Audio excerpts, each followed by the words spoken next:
bienvenue, merci de me rejoindre pour cette intervention. Je m'appelle Rafa Cohen, je suis Chief Product Officer à Waze. Je vais tenter de compléter cette intervention en français. Vous allez devoir faire preuve de patience et de tolérance envers mon français abîmé et écorché par 20 ans de présence ininterrompue en dehors de France. Mais ça me fait plaisir de tenter ça avec vous. Alors, les trois piliers principaux du produit de Waze, ce sont bien sûr la navigation, donc l'application GPS que vous connaissez si bien et qui est si populaire en France, l'offre publicitaire, dont on va parler un peu plus en profondeur dans quelques minutes, et l'offre de covoiturage, Waze Carpool, pas encore lancée en France. On espère que la France sera notre prochain marché. L'offre est lancée dans 4 pays à travers le monde, dont les États-Unis. Et on espère donc que la France sera notre principal lancement pour 2021. En attendant, Waze aujourd'hui en France, c'est 15 millions d'utilisateurs uniques mensuels, une tendance à la forte hausse par rapport à 2019 et par rapport au niveau pré-pandémique. C'est 22% en plus de kilomètres parcourus et 17% en plus de minutes passées sur Waze, donc un engagement encore plus fort même par l'utilisateur, pas seulement au niveau global. Donc ce qu'on voit, c'est on constate des changements extrêmement forts au niveau des patterns d'utilisation de Waze. Le télétravail change les habitudes de conduite, notamment. Des utilisateurs qui travaillent voyagent de moins en moins de leur domicile à leur lieu de travail et de plus en plus vers des destinations peut-être moins familières, peut-être même parfois sur de très longues distances, sans doute à la place du train ou à la place de prendre l'avion.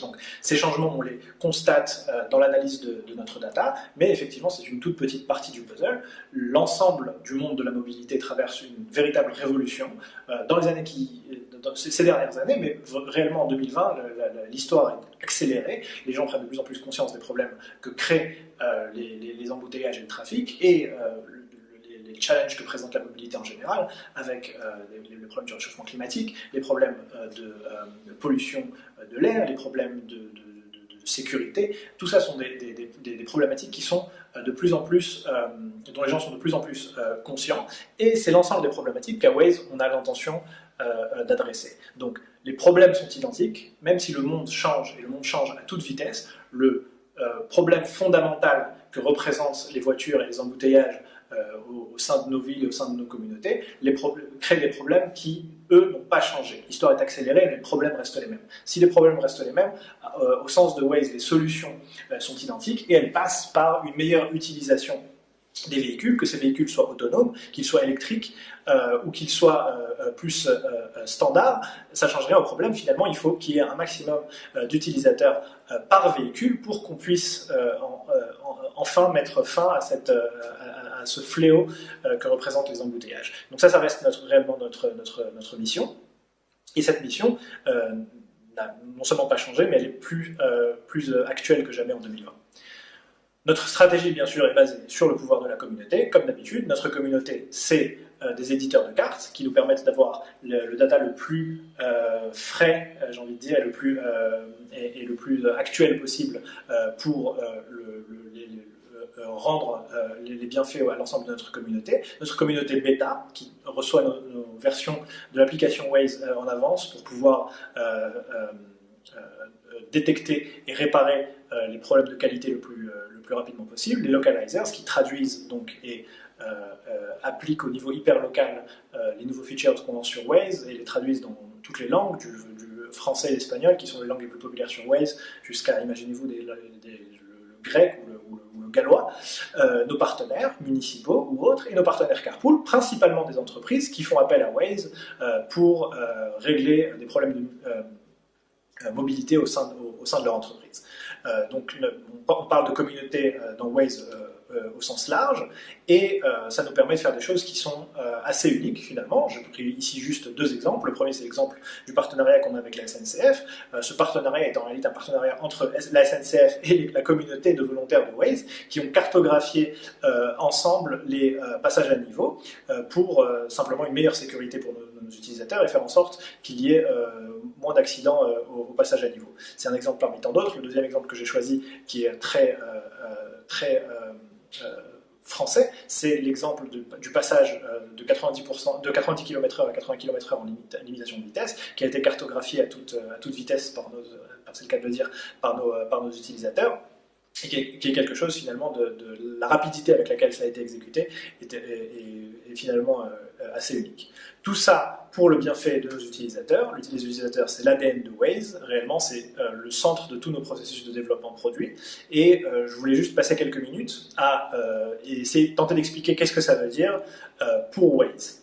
Alors, premièrement, des processus de développement produit centrés sur les besoins de l'utilisateur plutôt que ceux du publicitaire. C'est quelque chose qui est très présent chez nos product managers chez l'ensemble de nos collaborateurs, c'est-à-dire que toutes nos idées de features et finalement tous nos développements produits, ils partent d'un besoin et c'est le besoin de l'utilisateur. On cherche toujours à monétiser des expériences qu'on a créées pour l'utilisateur, mais l'expérience qu'on a créée pour l'utilisateur, c'est toujours une expérience qui cherchera à lui régler un problème. Okay, c'est toujours comme ça qu'on réfléchit. Comment monétiser une expérience existante qui règle un problème pour l'utilisateur plutôt que de régler un problème pour le publicitaire. En parallèle, évidemment, on fait en sorte que la plateforme de targeting pour les publicitaires soit la plus avancée possible, spécialement taillée pour atteindre les conducteurs, ce qui est finalement notre spécialité.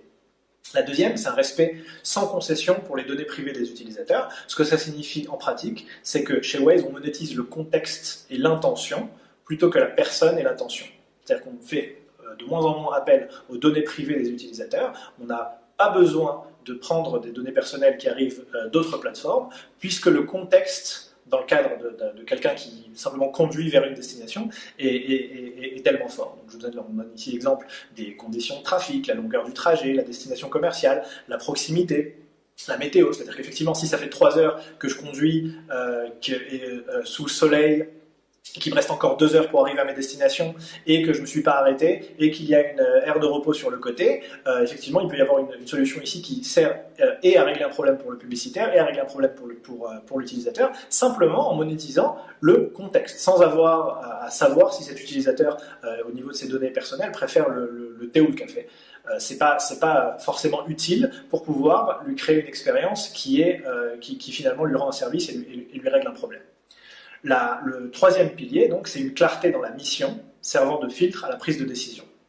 C'est-à-dire qu'aligner la mission avec les besoins des utilisateurs, ceux de la société, dans le sens plus large, et ceux de l'entreprise, c'est quelque chose qui aussi caractérise Waze. Dans le cadre de Waze, notre mission, c'est d'éliminer le trafic, et finalement, prendre une décision dans un sens ou un autre, c'est essayer de comprendre dans quelle mesure elle contribue à l'exécution de cette mission, c'est-à-dire faire en sorte qu'il y ait de moins en moins de voitures sur de moins en moins de routes. Okay, c'est finalement ça qui sert de filtre à toutes les décisions qu'on prend à Waze au jour le jour, et on fait en sorte que donc, cette solution qu'on apporte à l'ensemble de la société soit alignée avec les solutions qu'on apporte à l'ensemble de nos utilisateurs et qui rencontrent au jour le jour au niveau plus personnel et dans le sens moins large, et ceux de l'entreprise, c'est-à-dire nos propres objectifs business qui finalement consistent à maximiser nos revenus et donc à travailler un maximum avec nos partenaires publicitaires.